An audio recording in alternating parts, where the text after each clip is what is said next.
गुरु नानक जयंती। गुरु नानक जयंती का दिन था। गट्टू और चिंकी क्लास में बैठे थे। मिश्रा सर गुरु नानक जयंती पर भाषण दे रहे थे। बच्चों, आज गुरु नानक जी का जयंती उत्सव है। गुरु नानक जी का जन्म पंजाब में कार्तिक पूर्णिमा के दिन सन 1459 में हुआ था। गुरु नानक सिख धर्म के संस्थापक हैं। उन्होंने अपने सहसाथियों के साथ गुरु ग्रंथ साहिबा नामक धर्म ग्रंथ लिखा था। नानक जी बचपन में बहुत ही तल्लक जिज्ञासु और ज्ञानी थे। उन्होंने अपने जीवन काल में भ्रमण किया और उपदेश किया कि सर्व धर्म सम्मान है, इसलिए हमें स्नेह और प्रेम से रहना चाहिए। मन में ईश्वर की आराधना करनी चाहिए। मूर्ति या मंदिर में भगवान ढूंढने से अच्छा इंसानों में भगवान देखकर उनकी सेवा करनी चाहिए। बच्चों, बहुत बड़ी सीख देकर गए हैं नानक जी।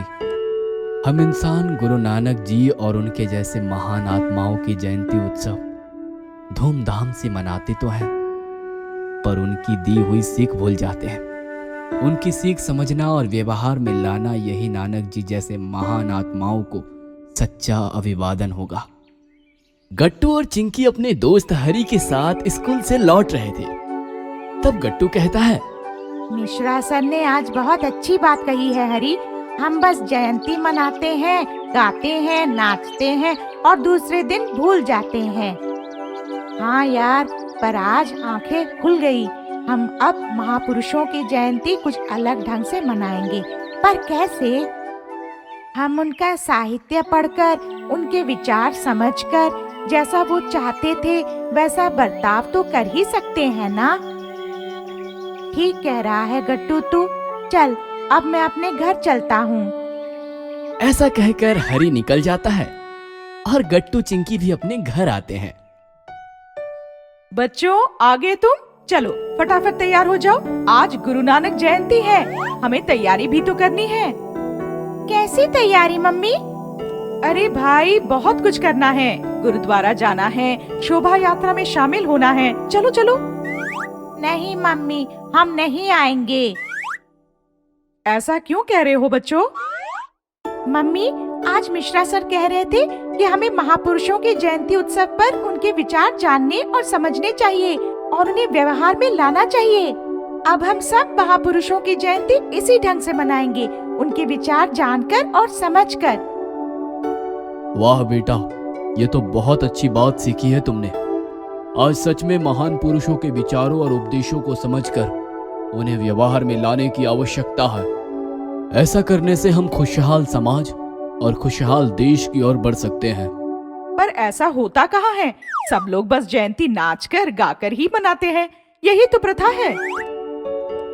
प्रथाएं चलती है क्योंकि हम उन्हें वैसे ही फॉलो अप करते हैं जैसी वह हमारे पास चलकर आती है।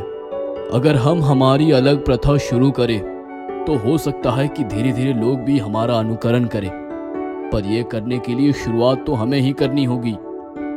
पापा, मिश्रा सर कह रहे थे कि गुरु नानक जी मूर्ति पूजा और अंधश्रद्धा के खिलाफ थे।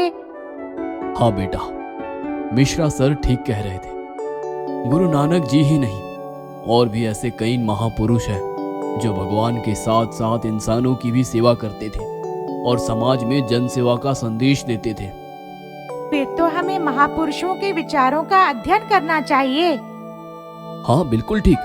तो चलिए, आज हम नानक जी के ग्रंथ गुरु ग्रंथ साहिबा का सामूहिक पठन करते हैं। उनके आध्यात्मिक तथा अन्य विचारों को जानने का प्रयास करते हैं। पर आपको तो गुरुद्वारा जाना है, शोभा यात्रा में शामिल होना है। कोई बात नहीं, हम गुरुद्वारा कल चले जाएंगे। क्यों जी, ठीक कहा ना मैंने? बिल्कुल ठीक। अगर हमारे बच्चे इतने समझदार और जिज्ञासु हो सकते हैं तो हमें भी उनका साथ अवश्य देना चाहिए। तो ठीक है पापा, मैं बस अभी आता हूँ।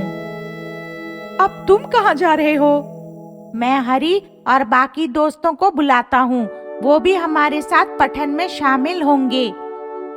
पहले मुंह हाथ तो धो लो। अच्छे विचारों को ग्रहण करने से पहले मन के साथ साथ शरीर भी तो स्वच्छ होना चाहिए। ओके मम्मी, चलो चिंकी।